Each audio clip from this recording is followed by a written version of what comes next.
तो कैसे हैं दोस्तों? मुझे पूरी उम्मीद है आप बहुत अच्छे होंगे और बहुत खुश होंगे। तो दोस्तों आज हम जानेंगे शिव जी के जन्म के बारे में, जानेंगे क्या कहती हैं पौराणिक कथाएं भोलेनाथ जी के जन्म के बारे में। तो बने रहिए मेरे साथ आखिरी तक। यहाँ यह बात ध्यान रखने की है कि वेद कहते हैं कि ईश्वर अजन्मा है। यहाँ हम ईश्वर की बात नहीं करेंगे, देवों के देव महादेव की बात करेंगे, जो सबसे ज्यादा ईश्वर तुल्य हैं। हिंदू धर्म मानता है कि ईश्वर ने कुछ भी नहीं बनाया, उसकी उपस्थिति से सब कुछ स्वयं ही बनता गया। ईश्वर समय और आकाश की तरह है, जिसके भीतर सब कुछ है, फिर भी वह सबसे बाहर है और उसके भीतर कुछ भी नहीं है। ब्रह्मा जी, विष्णु जी और शिव जी का जन्म एक रहस्य है। तीनों के जन्म की कथाएं वेद और पुराणों में अलग अलग हैं। उनके अलग अलग होने का कारण यह है कि जो शिव जी को मानते हैं वे शिव जी को ही केंद्र में रखकर अपना दर्शन गणते हैं, और जो विष्णु जी को मानते हैं वे विष्णु जी को केंद्र में रखते हैं। लेकिन सभी पुराण इस बात पे तो सहमत हैं कि शिव जी ने ब्रह्मा के पुत्र दक्ष की पुत्री सती और विष्णु ने ब्रह्मा के पुत्र भृगु की पुत्री लक्ष्मी से विवाह किया था। ऐसे में सभी तरह की अलंकारिक और सरगारिक कथाओं के रहस्य को समझाना जरूरी है। अलग अलग पुराणों में भगवान शिव और विष्णु के जन्म के विषय में कई कथाएं प्रचलित हैं। शिव पुराण के अनुसार भगवान शिव को स्वयंभू माना गया है, जबकि विष्णु पुराण के अनुसार भगवान विष्णु को स्वयंभू माना गया है। शिव पुराण के अनुसार एक बार जब भगवान शिव अपने टखने पर अमृत मल रहे थे, तब उससे भगवान विष्णु उत्पन्न हुए, जबकि विष्णु पुराण के अनुसार ब्रह्मा भगवान विष्णु की नाभि कमल से पैदा हुए, जबकि शिव भगवान विष्णु के माथे के तेज से उत्पन्न हुए। विष्णु पुराण के अनुसार माथे के तेज से उत्पन्न होने के कारण ही शिव हमेशा योग मुद्रा में रहते हैं। शिव के जन्म की कहानी हर कोई जानना चाहता है। श्रीमद् भागवत के अनुसार एक बार जब भगवान विष्णु और ब्रह्मा अहंकार से अभिभूत हो स्वयं को सर्वश्रेष्ठ बताते हुए लड़ रहे थे, तब एक जलते हुए खंबा जिसका कोई भी और छोर ब्रह्मा या विष्णु नहीं समझ पाए, वहां से भगवान शिव प्रकट हुए। यदि किसी का बचपन है तो निश्चित ही जन्म भी होगा और अंत भी। विष्णु पुराण में शिव के बाल रूप का वर्णन मिलता है। इसके अनुसार ब्रह्मा को एक बच्चे की जरूरत थी। उन्होंने इसके लिए तपस्या की। तब अचानक उनकी गोद में रोते हुए बालक शिव प्रकट हुए। ब्रह्मा ने बच्चे से रोने का कारण पूछा तो उसने बड़ी मासूमियत से जवाब दिया कि उसका नाम ब्रह्मा नहीं है, इसीलिए वह रो रहा है। तब ब्रह्मा ने शिव का नाम रुद्र रखा, जिसका अर्थ होता है रोने वाला। शिव तब भी चुप नहीं हुए, इसीलिए ब्रह्मा ने उन्हें दूसरा नाम दिया, पर शिव को वह नाम पसंद नहीं आया और वे फिर भी चुप नहीं हुए। इस तरह शिव को चुप कराने के लिए ब्रह्मा ने 8 नाम दिए और शिव 8 नामों से रुद्र, शर्व, भाव, उग्र, भीम, पशुपति, ईशान और महादेव से जाने गए। शिव पुराण के अनुसार ये नाम पृथ्वी पर लिखे गए थे। शिव के इस प्रकार ब्रह्मा पुत्र के रूप में जन्म लेने के पीछे भी विष्णु पुराण की एक पौराणिक कथा है। इसके अनुसार जब धरती, आकाश, पाताल समेत पूरा ब्रह्मांड जलमग्न था, तब ब्रह्मा, विष्णु और महेश के सिवा कोई भी देव या प्राणी नहीं था। तब केवल विष्णु ही जल सतह पर अपने शेष नाग पर लेटे नजर आ रहे थे। तब उनकी नाभि से कमल नाल पर ब्रह्मा जी प्रकट हुए। ब्रह्मा विष्णु जब सृष्टि के संबंध में बातें कर रहे थे तो शिव जी प्रकट हुए। ब्रह्मा ने उन्हें पहचानने से इनकार कर दिया। तब शिव के रूठ जाने के भय से भगवान विष्णु ने दिव्य दृष्टि प्रदान कर ब्रह्मा को शिव की याद दिलाई। ब्रह्मा को अपनी गलती का एहसास हुआ और शिव से क्षमा मांगते हुए उन्होंने उनसे अपने पुत्र रूप में पैदा होने का आशीर्वाद मांगा। शिव ने ब्रह्मा की प्रार्थना स्वीकार करते हुए उन्हें यह आशीर्वाद प्रदान किया। कालांतर में विष्णु के कान के मैल से पैदा हुए मधु केठव राक्षसों के वध के बाद जब ब्रह्मा ने सृष्टि की रचना शुरू की तो उन्हें एक बच्चे की जरूरत पड़ी और तब उन्हें भगवान शिव का आशीर्वाद ध्यान आया। अंततः ब्रह्मा ने तपस्या की और बालक शिव बच्चे के रूप में उनकी गोद में प्रकट हुए। शिव जी का पहला अवतार कौन है, आइए जानते हैं। भगवान शिव का विवाह ब्रह्मा के पुत्र दक्ष की पुत्री सती से हुआ। एक बार दक्ष ने एक विशाल यज्ञ का आयोजन किया, लेकिन उन्होंने शिव व सती को निमंत्रित नहीं किया।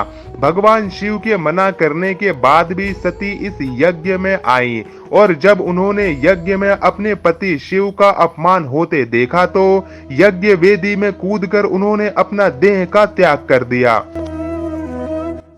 जब भगवान शिव को यह ज्ञात हुआ तो उन्होंने क्रोध में अपने सिर से एक जटा उखाड़ी और उसे रोष पूर्वक पर्वत के ऊपर पटक दिया। उस जटा से महाभयंकर वीरभद्र प्रकट हुए। शिव के इस अवतार ने दक्ष के यज्ञ का विध्वंस कर दिया और दक्ष का सिर काटकर उसे मृत्यु दंड दिया। बाद में देवताओं के अनुरोध करने पर भगवान शिव ने दक्ष के सिर पर बकरे का मुंह लगाकर उसे पुनः जीवित कर दिया। वीरभद्र के अलावा शिव के 18 अवतार और हुए हैं, जिसके बारे में मैंने एक वीडियो बनाई है जिसे आप चैनल में जाके देख सकते हैं। तो चलिए इस कहानी में आगे बढ़ते हैं। तो दोस्तों आइए जानते हैं कहां घटी थी अनादि और अनंत अग्नि स्तंभ की घटना। इस संदर्भ में एक कथा है कि एक बार ब्रह्मा और विष्णु में सर्वश्रेष्ठ को लेकर विवाद होने लगा। दोनों निर्णय के लिए भगवान शिव के पास गए।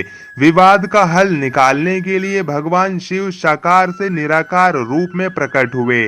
शिव का निराकार रूप अग्नि स्तंभ के रूप में नजर आ रहा था। ब्रह्मा और विष्णु दोनों इसके आदि और अंत का पता लगाने के लिए चल पड़े।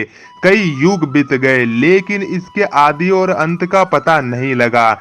जिस स्थान पर यह घटना हुई वह अरुणाचल के नाम से जाना जाता है। ब्रह्मा और विष्णु को अपनी भूल का एहसास हुआ। भगवान शिव साकार रूप में प्रकट हुए और कहा कि आप दोनों ही बराबर हैं। इसके बाद शिव ने कहा कि पृथ्वी पर अपने ब्रह्म रूप का बोध कराने के लिए मैं लिंग रूप में प्रकट हुआ, इसीलिए अब पृथ्वी पर इसी रूप में मेरे परम ब्रह्म रूप की पूजा होगी। इसकी पूजा से मनुष्य को भोग और मोक्ष की प्राप्ति हो सकेगी। तो दोस्तों आइए जानते हैं शिव, सदाशिव, महेश और भैरव का अंतर। सबसे पहले रुद्र हुए। उन्हीं रुद्र का अवतार एक महेश का है। उन्हीं महेश को महादेव और शंकर कहते हैं। वे शिव अर्थात ब्रह्म के समान होने के कारण शिव कहलाएंगे। हालांकि शिव उनका नाम नहीं है। रुद्र अवतार में से एक भैरव है। शिव से भी बढ़कर सदा शिव की महिमा का वर्णन पुराणों में मिलता है। सदाशिव को ब्रह्मा, विष्णु और महेश आदि का पिता माना गया है। सदाशिव की शक्ति को प्रधान प्राकृतिक कहा गया है, जो बाद में अंबा नाम से प्रसिद्ध हुई। वह शक्ति अंबिका कही गई है। उसको प्राकृतिक सूर्येश्वर, त्रिवेदी, जननी, ब्रह्मा, विष्णु और महेश की माता, नित्या और मूल कारण भी कहते हैं। सदाशिव द्वारा प्रकट की गई उस शक्ति की 8 भुजाएं हैं। पराशक्ति जगत जननी वह देवी नाना प्रकार की गतियों से संपन्न है और अनेक प्रकार के अस्त्र शक्ति धारण करती हैं। पहले शिव थे रुद्र। वैदिक काल के रुद्र और अनेक अन्य स्वरूप तथा जीवन दर्शन को पुराणों में विस्तार मिला। वेद जिन्हें रुद्र कहते हैं, पुराण उन्हें शंकर और महेश कहते हैं। वराह काल के पूर्व के कालों में भी शिव थे। उन कालों की शिव की गाथा अलग है। देवों के देव महादेव, देवताओं की दैत्यों से प्रतिस्पर्धा चलती रहती थी। ऐसे में जब भी देवताओं पर घोर संकट आता था तो वे सभी देवादि देव महादेव के पास जाते थे। दैत्यों, राक्षसों सहित देवताओं ने भी शिव को कई बार चुनौती दी, लेकिन वे सभी परास्त होकर शिव के समक्ष झुक जाते थे। इसीलिए शिव हैं देवों के देव महादेव। वे दैत्यों, दानवों और भूतों के भी प्रिय भगवान हैं। संपूर्ण धरती पर शिव का ही धर्म प्रचलित है। आदि देव शिव और गुरु दत्तात्रेय को धर्म और योग का जनक माना गया है। शिव के 7 शिष्यों ने ही शिव के ज्ञान और धर्म को संपूर्ण धरती पर प्रचलित किया। कहते हैं कि शिव ने ज्ञान योग की पहली शिक्षा अपनी पत्नी पार्वती को दी थी। दूसरी शिक्षा जो योग्य की थी, उन्होंने केदारनाथ में कांति सरोवर के तट पर अपने पहले 7 शिष्यों को दी थी। उन्हें ही सप्त ऋषि कहा गया, जिन्होंने योग्य के अलग अलग आयान बताए, और ये सभी आयान योग्य के 7 मूल स्वरूप हो गए। आज भी योग्य के ये 7 वशिष्ठ स्वरूप मौजूद हैं। इन सप्त ऋषियों को विश्व की अलग अलग दिशाओं में भेजा गया, जिससे वे योग्य के अपने ज्ञान को लोगों तक पहुंचा सकें। कहते हैं कि एक को मध्य एशिया, एक को मध्य पूर्व एशिया वो उत्तरी अफ्रीका, एक को दक्षिण अमेरिका, एक को हिमालय के निचले क्षेत्र में, एक ऋषि को पूर्वी एशिया, एक को दक्षिण में भारतीय उपमहाद्वीप में भेजा गया, और एक आदि योगी के साथ वहीं रह गया। अगर इन इलाकों की संस्कृतियों पर गौर किया जाए तो आज भी इन ऋषियों के योगदान के चिन्ह वहां दिखाई दे जाएंगे।